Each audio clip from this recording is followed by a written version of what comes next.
The road to hell, is it paved with good intentions or with murderous intent?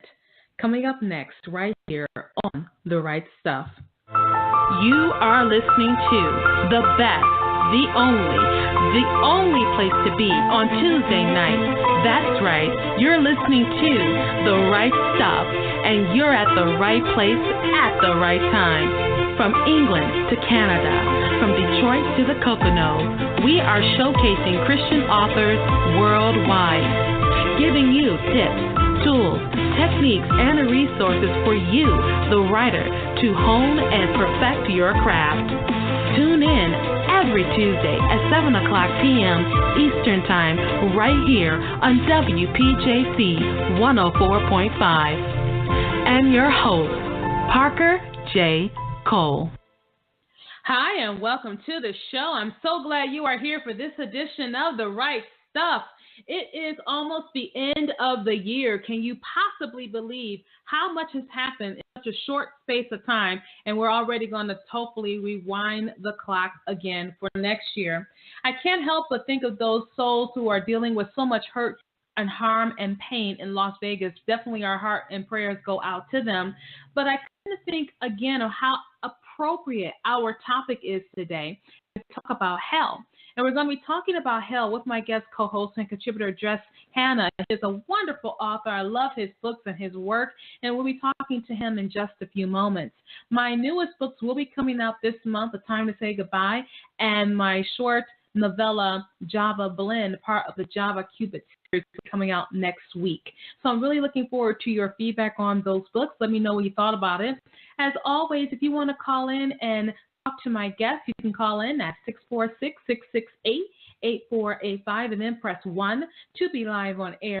Or you can hit me on Twitter at Parker J. Cole, hashtag Right Stuff, with your questions and comments. We'll be right back after these messages. Don't go anywhere. More with Parker and her guests on the Right Stuff radio show. We'll be right back. Are you a reader looking for more compelling Christian fiction? Maybe something a little more edgy or a bit more real? Are you tired of most Christian fiction shying away from the truth and settling for a rose-tinted view of the world and its issues? Or are you an author who has a compelling story to tell, but you're afraid it doesn't jive with today's brand of Christian or secular fiction? Are you tired of Christian publishers telling you that your content is too edgy? Or maybe you've tried submitting your content under the radar to secular publishers only to be told your themes are a bit too religious? We invite you to take a look at the Crossover Alliance. We are an online publishing company that specializes in edgy Christian speculative fiction with Christian themes and real-world content. Our company is formed from authors and readers just like you who are breaking into the mainstream and Christian markets with this compelling genre. Head over to the www.thecrossoveralliance.com for all the details on who we are, what we do, and what we accept. Right now, if you sign up for our email newsletter, you'll receive a free digital copy of our first short story anthology. Check us out today and help us spread the word about the Crossover Alliance, where light shines brighter in the darkness. God gives humans the gift of making amazing stories to glorify Him. At speculativefaith.com, our ministry is to help fans explore fantasy, science fiction, supernatural stories, and beyond from an intentional and biblical Christian perspective. We share daily articles and have extensive archives tackling hot topics like end times beliefs, the art of writing, creative excellence in the Christian subcultures, discernment, sex, magic, Harry Potter, and space aliens and the Bible. If you are a parent or anyone else with a discriminating palate, our reviewers explore fantastical novels, movies, television, and games in light of God's beauty, goodness, and truth. Want to find Christian stories? The Spec Faith Library lists every fantastical novel we can find from a Christian author. It's all part of our mission to discern, engage, and enjoy fantastical human creativity in honor of our Creator, Jesus Christ. SpeculativeFaith.com, exploring fantastical stories for God's glory. We're back, and you're hanging out with the queen of Tuesday night, Parker J. and her guests, right here on The Right Stuff. Hi, and welcome back to the show. I'm so glad you are here with me. We are going to be talking about Jess Hannah's book, The Road to Hell. And let me tell you, I thoroughly enjoyed reading The Road to Hell. It is such a wonderful book, first of all, with superlative writing skills, as I like to say. He has superlative writing skills. And Jess has a way of really bringing you into the narrative. And what I like about The Road to Hell is that it doesn't show God in a very soft way. And I really appreciate this. I'm going to talk about that as I talk to Jess on the show. So without further ado, I'm going to introduce our guest co-host and contributor today, Jess Hannah. Jess, how are you doing today? Oh, I'm doing great, Parker. Thank you for inviting me on the show again. And I'm always so happy to have you, Jess. You know, I'm a fan, and I really love your books. I really like what you do. I like the fact that you embrace the darkness and then use it to point us to the light. And I like that's what your writing really is all about, is embracing that darkness, not to hold on to it, but to bring us to the light of Christ. And that's what you do so well. You did that well in the short story that the Untold podcast produced for you, If It Causes You to Sin, as well as in The Road to Hell and Adverse Possession, and with some more works coming up too. So that's what you do, and that's what I really admire about your style of writing, is that fact that you can take the dark and point it toward light. But you may be thinking, well, who's Jess Hannah? So go ahead and tell us who you are in your own words. Okay. Well, I am an author, as you said, of what I would call spiritual thrillers or Christian horror, for lack of a better term, and was really drawn to the horror genre early on because of the conflict between good and evil, and really just trying to expose the darkness for what it is, that it is evil, and that if we can use the light of Jesus Christ, we can obliterate the darkness, that it has no power over. So it's really about that journey with my writing. Personally, I have been married for 20 years to the love of my life, Jackie, and just enjoying working with the Crossover Alliance with the different publishing initiatives that we are going toward, and just working on my own writing. You know what's so exciting is that you mentioned about the darkness, and that the darkness can be obliterated by the light of Christ. And I think that's so important, because right now, especially like yesterday, we are living in that darkness when we see some idiot shoot people. And they're saying that, I haven't been up to date on it yet, but this man shot all these people and injured so many more, and there's really no motive as to why quite yet, unless you have some updates you can share with us. But it seems as if the darkness is winning, and I feel some people feel like they're in despair. Would you say that right now a lot of people feel like they're in despair because of so much darkness in our world today? Well, I would agree that there is a lot of darkness that is going on, and like everyone turned on the news on Monday morning and was shocked to see that story, and I think our immediate reactions is to ask why something like that would happen. And in this case, so far, like you had said, we don't have a motive for it, but it's important to know that evil doesn't have to have a motive other than just to attempt to destroy the good things. And I think that it's important to focus on making sure, especially for us Christians, that we are putting our faith in Jesus, and he is the hope and the light that everyone needs in order to save them from this darkness. I think you put that in a good perspective, Jess, is the fact that we can't imagine that the darkness is going to win, because it's not going to win. You know, but I know with so many people, when they heard that, they were just so shocked at the senselessness of it. And actually, it hit close to home for me. One of my coworkers' daughter was there, and thankfully she was okay, but she was there the entire night, and she was hiding behind a food truck, and she's texting her parents all night long because she was just terrified, extremely terrified. So that kind of hit close to home to me. And I remember my coworker called me and said, yeah, I didn't get any sleep last night. And when he told me what happened, I just felt so bad for him, you know. But so many people they can't say, oh, my kid's okay, or my loved one's okay. Their loved one passed away due to some senseless act like that. And so, like you said, it seems like there's a lot of darkness going on, but the Christ light will obliterate that.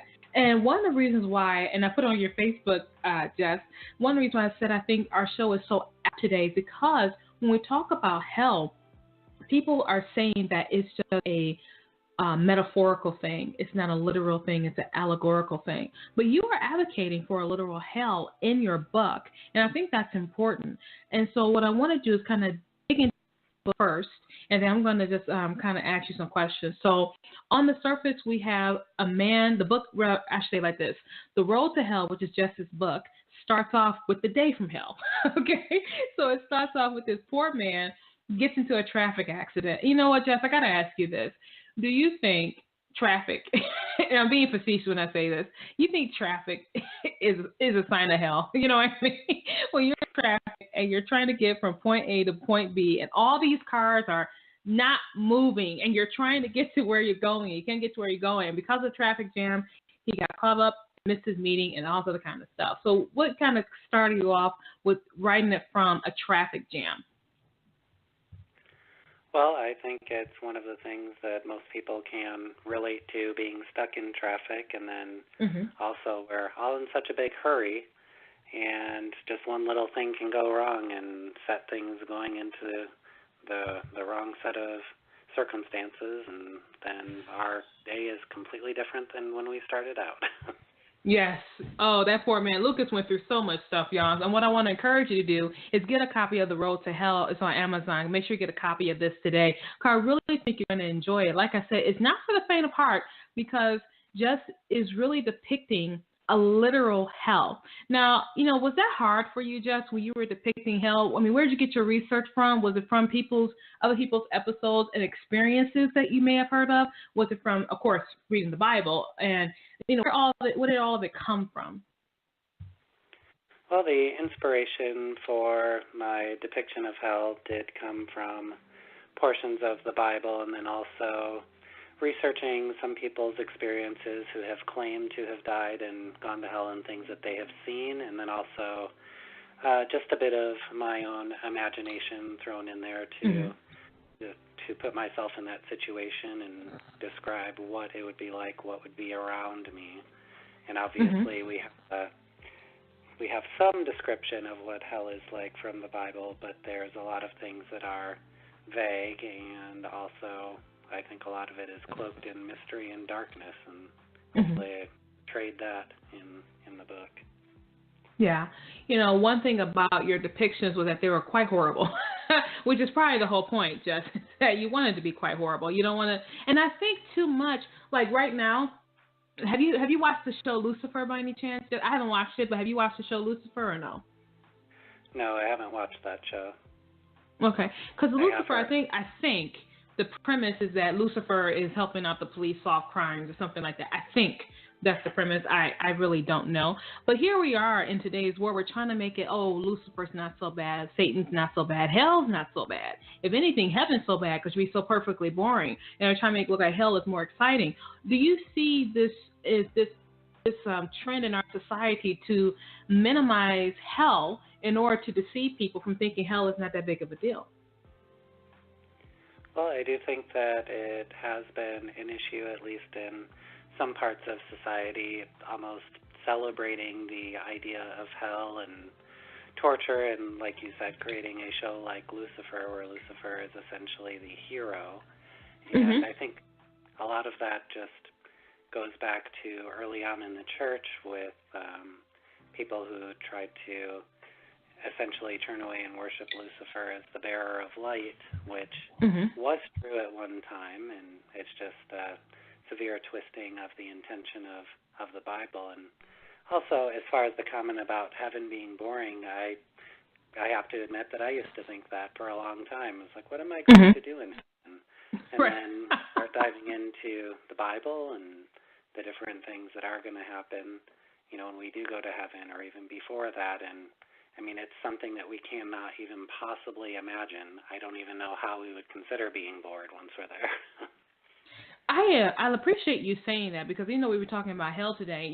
The thing about heaven, and people think that when we get to heaven, they have this erroneous picture that we'll be sitting on a cloud plucking in a harp. And I said, that was heaven. No, I wouldn't want to go either. You know, you know what I'm saying? Like, Right. I could pluck a harp down here. You know, I have to be dead for that. You know what I mean? But when we talk about heaven, being in the presence of the Almighty Creator, to have our questions that we may have answered, to be in fellowship with Him for eternity. I mean, to probe the depths of God will be fantastic, and that's just relationship. We're not talking about what we'll be doing or what we'll see and the sights we'll be able to behold. I mean, we haven't even talked about that, and so I'm really glad that you made mention of that, because people do think that we'll be on, you know, some cloud plucking our heart. Even the angels don't do that. I don't know where we get that from. But, you know, I'm glad that you mentioned that. But then at the same token, if there's a heaven beyond imagination with the relationship with God, hell, and the way you pick the hell and the road to hell is horrible and terrifying. And you used a lot of imagery to do that. Now, as you were writing that stuff, was it uncomfortable for you? Because you're putting yourself in a dark place, which is what horror does. It puts you in a dark place. And in that moment, how did you feel writing and depicting it? Did you ever have to like step back for a minute and go, whoa, I'm getting a little bit too involved here? Or did you go, okay, you know, I don't want to go here. You know, I definitely don't want to go here. What are your thoughts? Well, I would say it's definitely more of the latter. Yes, it is always challenging to go to those dark places and to describe them, but I think that is what's needed, especially in a situation where you're involved with some sort of an art form, whether that be writing or painting or making a movie or something like that. You definitely need to be able to describe what it is that you're seeing in your mind. So a lot of it was trying to put myself in that situation, what it would be like for that character, not really understanding what's happening around you, and then all of these horrific things that you just weren't prepared for. And I think that's probably the main point of that section of the book, is that there's so many people that don't know what they're getting into and don't realize the horror that they're going to face without Jesus. We're talking today to Jeff Hanna. He is the author of the book, The Road to Hell, which is available on Amazon.com. Go ahead and get a copy of this book today and love him, my brother. You know, the whole month of October is a lot of focus on Halloween, hellish things, demonic stuff like that. And Christians celebrate it too. And I'm not going to say don't celebrate it or not. That's not up to me. But, you know, as we talk about hell, we talk about demonic things, we need to have an open and frank conversation. What are your thoughts about it? Call in and weigh in.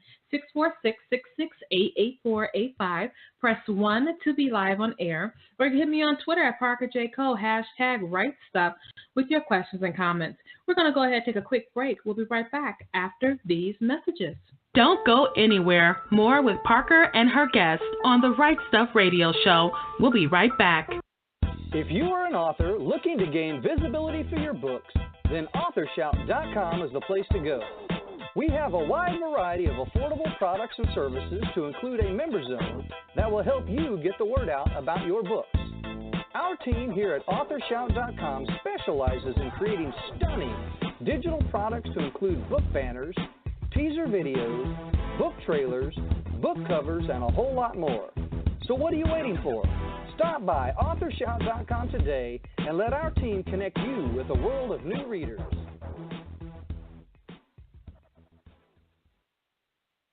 Engaging the culture's imagination through speculative fiction, the Untold Podcast produces audio fiction from a Christian worldview. Find us over at untoldpodcast.com, where we partner with authors to tell science fiction, fantasy, supernatural, and horror stories. Find links at untoldpodcast.com to subscribe via iTunes, Stitcher, and a variety of other platforms. Each month we produce high-quality audio fiction that's free to download and free to listen. Our submissions are open, and we're always looking to add another great story to over 24 hours of narrative entertainment. Find all of our audio fiction over at www.untoldpodcast.com. We're back, and you're hanging out with the queen of Tuesday night, Parker J. and her guest, right here on The Right Stuff. Hi, and welcome back. We are talking to Jeff Hanna. He is the author of the book, The Road to Hell. It is available on Amazon.com or wherever books are sold. What I want you to do is get a copy of this book today. Love on my brother and get a copy of it today. You know why? Because when you read this book and understand why hell is what it is, why it is so important, why it is a literal place. I want you to get a copy of this book, and a lot of your questions I really believe will be answered. And with me is Jess Hannah. And Jess, once again, thank you so much for joining me on the show to talk about the road to hell. I was really excited to talk about it because it's just so apt for our culture today, which tends to minimize Satan, minimize hell, minimize the fact that, oh, all I have to be is a good person. And I say minimize that, maximize just being good and not being true to the Lord and not coming to the Lord and getting salvation. I'm sorry, not getting salvation, receiving salvation. One thing that I liked about your book was your depiction of God. And it actually startled me because I'm not quite used to it. And for our listeners listening here, let me tell you what I meant. In the book, God is shown in a very authoritative way. We're so used to God being a still, soft voice, or some of us have the erroneous idea he's Santa Claus up in heaven. But God is a God of wrath, and he's a God of order, and he's a God of command. And the way Jess depicted God in this book shows that. And Jess, I don't know, was that a conscious thing that you did, or was that just how the story came about? Because for me, you show God as having all power, because when Lucas gets a glimpse of hell, he sees hell and everything that's going on there, and then the Lord goes, enough. And then there's another time he's visiting another character in the book, and he's talking with authority. He's not just a still, soft voice, which the Lord is too, but he talked with command and authority. So was that something that you did consciously? Was it just how the story came out? Tell me a little bit about that. Well, I think that's probably more reflective of my view of God, because there is a more balanced view of God. Of course, God is that soft and gentle God, but also, as you said, God is a God of wrath, but also, more important, what struck me about what you were saying was the idea that God is all-powerful. So if he commands something, then it's going to be.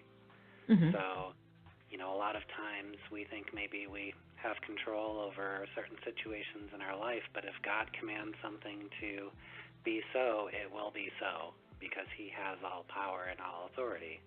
So I think that just bleeds through in my writing with my worldview, that I have a more authoritative view of God, that I'm going to turn to him, turn to the Bible, turn to Jesus for all of my insight into things. And if it doesn't match up, then I seriously need to reevaluate my thinking. For a moment there, as I was reading, part of me kind of rebelled against this. Like, why is God showing Lucas hell? I felt like, why would he do that? And then just because of how you said God is all powerful, but there's something going on behind the scenes that we needed to know. And that's how, as I was reading the book, I was like, this is going to minister to someone. And it's going to minister in a very subtle way, but in that subtlety, you are showing God as being all powerful. Because I love the fact when I finished reading the book and I was reflecting on it, because that's what your books do, you reflect on it. I was like, oh my goodness, the Lord said enough. And it was done. It wasn't like Satan was going to fight him over it. You know what I mean? Like, no, I'm not done yet. No. He said enough. And that just kind of resonated with me, Jess. And I really appreciate you taking that it's not a popular view. I got to be honest with you, because it was like, God is all mercy and loving and grace. We forget that God also has anger. He has righteous anger and wrath and stuff like that. And on the road to hell, in that book, you show why he has that. And so one of the nut job characters in your book was Drake. Drake was a nut job to begin with, okay? I love to hate Drake. I love hating Drake, by the way, Jess. I really did. I know every author creates that character that you love to hate. I mean, did you love hating Drake? I mean, did Drake just get on your nerves? I mean, how did you feel about Drake? Well, Drake was a complicated character to write. One of those things where, like you said, you're creating a villain, so you have to kind of get in their mind as well, see what they're thinking about and where they're headed. But he's definitely one of those that you do love to hate, and it's one of those characters that certainly twists the knife in the story, and you need that sort of catalyst in a story like this, somebody to, I guess, root for on the other side. You want to see that character get their comeuppance, but maybe it doesn't happen exactly like you think it would. Now, another thing, too, is that here's a character wearing the cloth of Christian who's actually working for Satan. And that was a very interesting take on it, you know. And then you have Lucas, and I like Lucas's character a lot because when all these things are happening to him, he really has no clue what's going on. He really didn't have a clue. Did you use Lucas's character to kind of show there are so many people who don't have a clue? Tell me about Lucas's character and the genesis of it. Well, definitely he was used as a character that was on a road to discovery, to seeing the truth not only about the people around him, but also the truth about Jesus and the truth about the consequences of living a life apart from Jesus, and also just in his own life with Drake. Drake, he worked for him, so just revealing the truth of what Drake was all about, and just his journey on the way to doing that. And it was interesting to be able to imagine things from that perspective of not necessarily knowing some of the things that I've already learned. And I did, in mind, want to touch on one of the aspects that you're talking about with God being all-powerful, in the sense that I think it's a challenge for me and probably for other Christian authors who write horror to be able to display the fact that God is able to eliminate these issues without much conflict from the devil or the adversaries or the demons. So being able to depict it in a way that is still terrifying but doesn't take away from God's power, I think is one of the greatest challenges that I have as a writer of this kind of fiction, because I will not give the devil the power that he may think he wants. Yeah. And that's one thing that Drake discovers throughout this book, that the power that he thought he had, he really didn't. And that's what Luke discovers, the power that he thought he didn't have, he had. And so I like how you juxtapose those, is that the right word? Juxtapose those together, showing Luke with all power, the power of God, not being aware of it, and Drake aligning with Satan, thinking he had power and he didn't. And I really like how those two characters work together. You know, another thing I like, too, is that you show these secondary characters throughout, and you show the dangers of watering down God. And that's essentially what the character of Tom did. He kind of watered down God, because these issues, like hell, they're not soft issues. These are tough issues. You know, tell me a little bit about what you were thinking when you were doing that. Right, well, definitely. Without getting into too much detail, the Tom character and the experiences there were inspired by an experience that I had listening to some messages about hell where it was reduced to a bad place that you don't want to be. There wasn't appropriate emphasis placed on the actual torment of hell. What you're experiencing is not just separation from God, which is horrible, but also this eternity of being tormented for your choices, and, you know, just a horrible situation that I didn't feel as being appropriately described. So, in light of that, it created the Tom character who, like anyone, I think you or me, no one really likes to talk about the issue of hell. It can be uncomfortable. It is challenging. And he felt that, and I give you insight into his thinking as well about the challenge of doing that, and then maybe also a little bit of his regrets after delivering a message that wasn't what it should have been. And that, I think, what I thought was quite brilliant about The Road to Hell as I was reading it, is that you're coming at it from so many different angles, and they all come together in this one book. So, you know, kudos to you, Jess, for doing that, because every thought I think everyone has ever had about hell, whether literal, allegorical, is it really that bad? Is it really, it's all in this book, and that's why I like how you call it The Road to Hell. You know, I want to ask you, where did the idea come from? What made you say, you know what, I got to write The Road to Hell? Well, the original inspiration that I had for the book did come out of, I suppose, what I would term as the softball gospel, which does tend to minimize the idea of hell while still trying to elevate the idea of salvation. But what are you actually being saved from is always my question in those situations. What is, the idea of hell or being apart from God. But my original idea of the story, which is completely different than what it ended up being, is that Lucas would be a sort of vigilante character who would expose false prophets.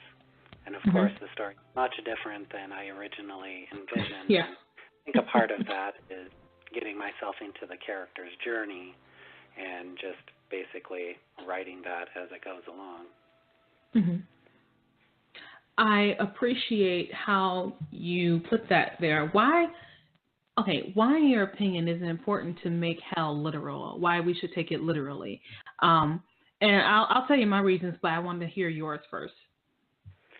Sure, absolutely. Well, I think one of the reasons why we should take it literally is that God tells us to take it literally.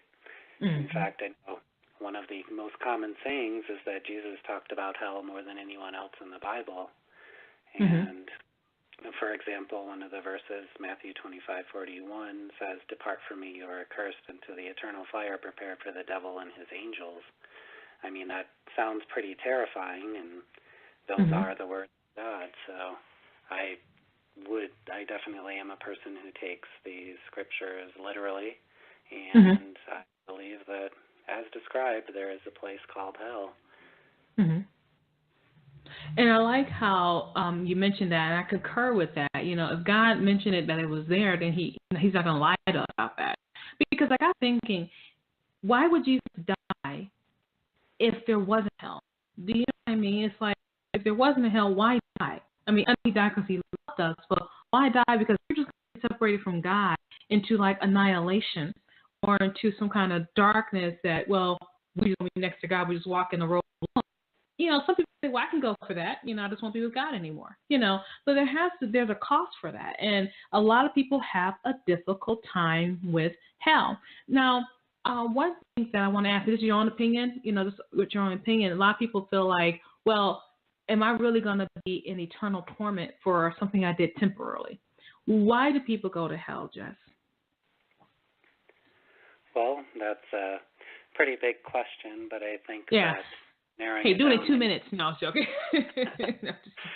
But narrowing it down into simplistic terms, my honest opinion is that people go to hell in most cases, maybe in all cases, because that's what they're choosing.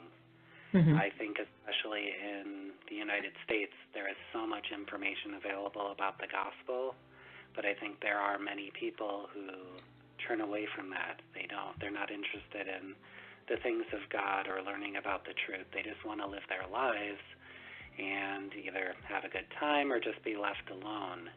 And I think that's one of the biggest lies that the devil sells our culture, is that we can be independent apart from God and thrive without having God and without having Jesus in our life. You make a good point there, because we don't want to be held accountable. We just want to be, I can do what I want. If I make a mistake, oh, well, I made a mistake. I'm only human. I'm not perfect. That's the first thing, we make excuses for ourselves. And I guess excuses kind of pave the way to the road to hell, wouldn't you say? Just we just make excuses for ourselves.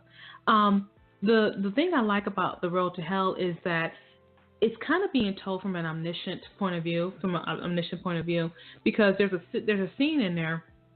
And I won't go into the detail because that gives a lot away. But at one point, the character Tom has fallen to his knees. And then in it, I see you say shaken but not stirred.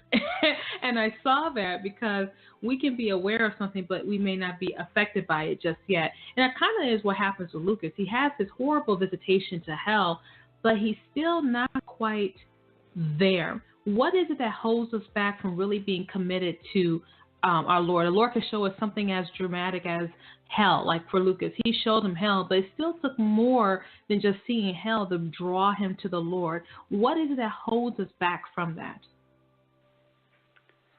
Well, I think one of the things that holds us back from that is our flesh, the bodies that we've been given. We get so distracted by the everyday cares of life that we forget that we are spirits with a body instead of bodies that have a spirit. So in a sense, we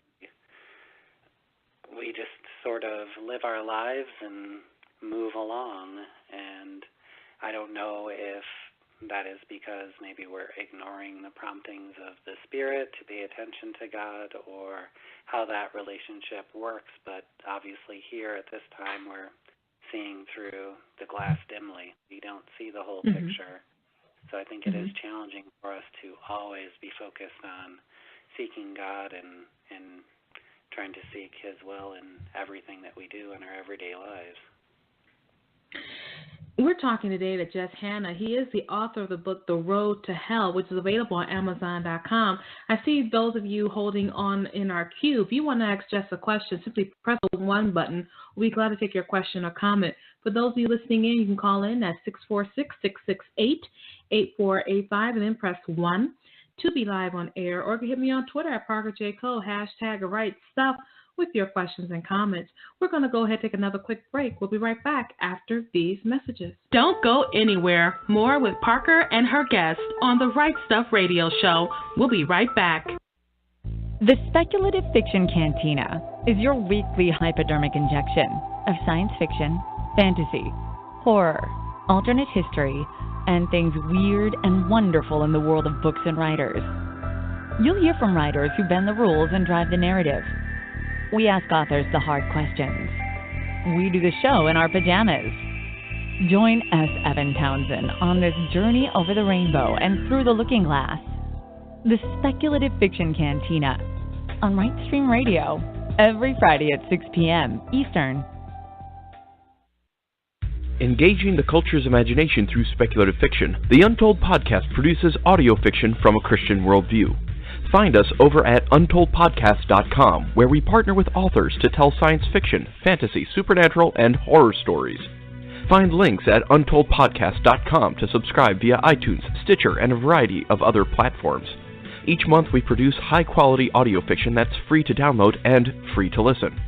Our submissions are open, and we're always looking to add another great story to over 24 hours of narrative entertainment. Find all of our audio fiction over at www.untoldpodcast.com. Question: if you write a book, everybody will rush out to buy it. Obvious answer, no. If you were a celebrity or if you had a huge marketing budget, then maybe you can get a lot of exposure for your book. Another solution would be to check out joeytweets.com. joeytweets.com is a promotion and marketing service with access to over 1/3 of a million followers on Twitter. joeytweets.com has 3 packages available to fit any budget. That's joeytweets.com.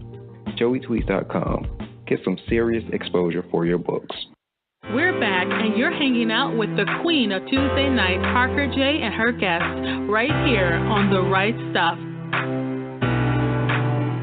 Hi, and welcome back to the show. You're listening to The Right Stuff here on WPJC 104.5. Let me tell you how happy I am you are with me today to talk to Jess Hanna about his book, The Road to Hell. I thoroughly enjoyed Jess's book, and let me tell you why. It was a rich, descriptive journey of one man who went to hell, saw hell, and how it changed his life. Will an experience do that for you? Not that I want you to see hell, but how can God get your attention? Do you have to see hell for him to get your attention? Is there something going on in your life and you can tell that God is trying to get your attention? Because you know what? It is not his will that any should perish, but that all may come to him. I'm paraphrasing a verse. But that's why I'm so excited to talk about this book with Jess Hanna, The Road to Hell, because he's really using hell as a vehicle for salvation. You know what I mean, Jess? That's what you're kind of doing. You're kind of using that for salvation. You mentioned earlier in the broadcast, you said, that the darkness can be obliterated by the light of Christ. And one thing you mentioned is how you've always enjoyed horror and stuff like that. But I know you've gotten some critique. I've seen you get critique about writing what we call Christian horror, And when people hear that, they think, whoa, that there's no such thing as possible. But how would you categorize Christian horror? If you were to put your own spin on Christian horror, how would you categorize it? Well, I would say for the people that have questions about the compatibility of Christian horror and a Christian worldview, I would challenge them to read almost any story in the Bible and tell me where there's not a horror story that is being redeemed there. from situations that happen in the Old Testament through to the death, burial, and resurrection of Jesus. There's a lot of horrifying things that are happening.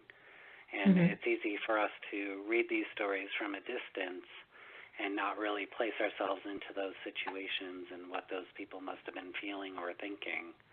One of the things that in my mind is during the crucifixion, after Jesus dies, his followers scatter. Not all of them, of course, but they scatter, and then just wondering what they are feeling and how lost they're feeling, wondering whether or not this madman was just that, a madman, or was he God? And they had to wait to find out with everyone else that he wasn't a madman. Amen. Amen. That he was God and King. That's what he was, God and King. And what I appreciate about The Road to Hell is that you answer a lot of questions, and you answer a lot of questions that people may not be aware that they had. The one thing I want to talk to you about, too, when it comes to horror is that people tend to see horror as gore. And, I didn't watch Saw because I didn't like the premise of Saw, but Saw tends to, take horror and just turn into torture porn, for the lack of a better term. They turn into, torture porn, people getting cut up and tortured and blood gushing out everywhere. Where I think horror is really about the human condition, about what do you do when all the chips are down, the doors closed, and you got 5 minutes before the building blows up. You know what I mean? So using how that compatibility between Christianity and horror, how do you say other writers who are attracted to the same genre as you are, how can they use that to bring about their message? Well, I would say you definitely, for me, I want to stay focused on the redemptive aspects of horror because that is the story. It is all about redemption and redeeming something. Like you were saying, you have 5 minutes left and then the chips are down. What do you do? And then the decisions you make in those moments define who you are as a character, as a person. Now, for people that are writing, I would say to not be afraid of your own depictions, basically not being afraid of your own self when you're depicting those things, because you definitely want to make sure that it's serving a greater purpose and not just, like you were saying, just gratuitous gore for gore's sake. And I think that's one of the things I really try to put into the writing that I have with The Road to Hell, Adverse Possession, and also working on the sequel to Road to Hell and possibly... I knew it! I knew you were going to do that. That was one of my next questions. I said, you can't leave me hanging like you just did in Road to Hell. I said, you can't leave me hanging. Oh, my gosh. I'm so glad to know there's going to be a sequel to The Road to Hell. Do you know what you're going to call it yet? Well, right now I have the working title of The Road to Redemption. And it is going to be a sequel, so we'll start off with some of the same characters, and we'll definitely explore some new ideas. One of the particular things that I focus on is the issue of mental health and how we handle that in our society. And that is going to be a big focus point going forward along the additional characters' journeys and how it all plays out.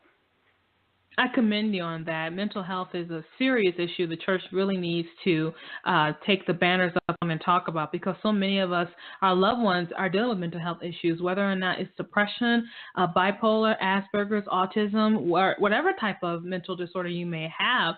That doesn't mean that God has forgotten you, that he's right here. And I really appreciate you tackling that subject. It's a very difficult subject to tackle. And so, I'm glad that you're picking up there. One thing I have to let our listeners know, and Jess knows this, because when you did If It Causes You to Sin, the Untold podcast, which I'm a partner with, they produced that. And I remember blowing up Jess's Twitter handle as I was reading it. As I was listening to the narrator. And I love the brilliance of that book, because horror tends to generally take something and make it as plain as possible. And that's the simplicity of horror. People think horror is very complex, but it's not actually complex. What makes it complex is very simple. like we said earlier, the chips are down, something's about to blow up, you've got 5 minutes. What do? You got to get to the nitty gritty. You got to take damage control, all this other kind of stuff. And so with horror, you have that ability to make a very complex story because very simple, there's very limited choices that you have. And so you talk about that in The Road to Hell. You also talk about that in If It Causes You Sin, which I highly suggest our listeners who follow the Untold podcast, I highly suggest you listen to that narration. And so with that idea of simplicity, why is it that horror is such a good vehicle for bringing about that message of redemption to the Christian message about that? I think I just rambled a little bit, but what is that about, Jeff? Well, I think that horror as just writing or in film or anything else, it presents you with these stark images that challenge your mind to consider what it is that you're looking at. And as you were saying, a lot of it is very simple. So a lot of these situations, something startles you, what do? Do you turn around and punch at the air, or do you run? Or do you have some other type of reaction? And it's exploring what those type of reactions are, and then also getting clarity in those situations can be challenging with, a horrifying things happening around you. What choices do you make, and who are you trusting to make those choices? So it's a challenge of how are you in those situations thinking? Are you thinking with any kind of clarity, or are you just reacting instinctively to those situations? I always think of the zombie apocalypse. I don't believe we're going to have one, but with the zombie apocalypse, I already know I'm not trying to live through that horror story remotely. I'm not even remotely trying to live through something like that. I think what horror does, it brings out who you really are. Who are you really when everything is just chaotic around you? And I'm probably will be the first to admit I'm quite a coward. You know what I mean? I could run for my life. I can't run for exercise, but I can run for my life. So I'm probably running the other direction, But some people, they fight back at what's trying to get them, I think you do a good job in The Road to Hell and in your other work showing what do people do when the chips are down and when things are going astray and stuff like that. You kind of already told us that you're working on a sequel to A Road to Hell. What are some other things you're working on for your next projects? Well, I do have still a book that I need to edit that is going to be focusing on the issue of alien abduction and working, as usual, to expose what I feel is the truth in those situations about what's the driving factor behind that phenomenon. It's an issue with hundreds of thousands of people, and you can read these accounts over time, and it's something that is so mysterious and intriguing, but has a lot of similarities to some spiritual issues. So that was interesting to dive into, and hopefully we'll be able to get that out soon at some point here in the near future. Yeah, I know when you have a lot of projects going on, you can't always I'm trying to focus on one and too many ideas are getting in the way. I totally understand that. We did get a question from Joe. Joe says, were you led by God to write in this genre? Joe, thank you for your question. Jeff? Well, I definitely think that I was called to write, and I think some of our experiences shape the direction that God leads us into. Definitely, while writing, it feels as though it is inspired, and I definitely get confirmation from my own reading and also from other people reading and commenting on my own writing that it is something that I was called to do. A lot of times I am surprised because I'm writing because it's something that I would like to write and read and learn about, and then sometimes people will tell me things that they've experienced or learned, like you, Parker, about reading a book that is something I didn't intend to happen. I've had a variety of comments. For example, one of the comments that I had for If It Causes You to Sin, someone told me that I described mental illness perfectly in that situation. I honestly had no idea other than just writing from that character's perspective. So I think there is a lot of that God does lead me into as far as writing, and then it's revealed later as confirmation that that was something that was inspired. And I loved If It Causes You to Sin. I really encourage our listeners to go to the Untold podcast and listen to that broadcast of If It Causes You to Sin, because one thing that came to mind was that the main character, who's unnamed, the main character, as he's telling you what he plans to do, it's actually quite logical. And that's what probably made it so insane to me, Jess. As I was listening to that story, it was quite logical. Like, he came to a logical conclusion that if it causes you to sin, get rid of it, you know? And I think within the madness of our minds, for some of us, there's not that we're just running around chaotic. It's actually quite logical. Some of the most insane people are probably quite logical. You know what I mean? They come, A plus B equals C. And so that's what I really liked about If It Causes You to Sin. With The Road to Hell, it was quite logical that Drake reacted the way he did and that he did the things he did. He did not have to worry about being held accountable because the Christians who were following him, they didn't really hold him accountable. They kind of just, whatever you say, we'll just eat up whatever you have to say. And the people who were real discerning, they were in the minority. That was one aspect in The Road to Hell that I picked up. I don't know if you did that, again, purposely. Some stuff readers pick up on different things, as you know. But I really appreciate how you did that. Can you tell us a little bit more about that in a few moments we have left? Well, as far as Drake's perspective, I just really focused on what the mind of a person would be in that circumstance if they are writing for people that, like you said, just eat up the words that he's saying, and there is no accountability. He traveled, and he would go on speaking tours, and people would see the books and these speaking appearances, but they never got a glimpse of what was behind the scenes. So in a sense, it created a character who was living a double life, but publicly no one knew about it.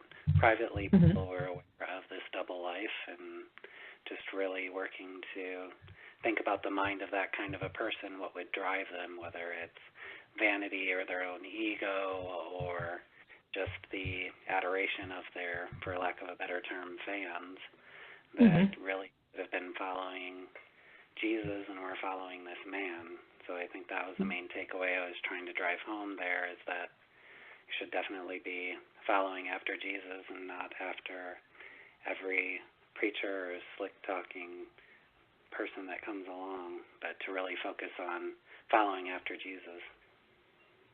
I remember a friend of mine was in a halfway house, and it was a church-sponsored program.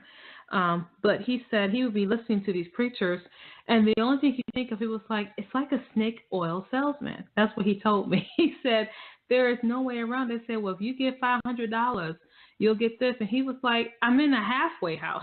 How much money do you think I have? And so I was thinking about that as you mentioned about Drake and how we can be so easily fooled by the people. So I'm really glad you brought that to our attention. I want people to have an opportunity to find you online. So where can we find you? I can be found on my website at jesshannah.com.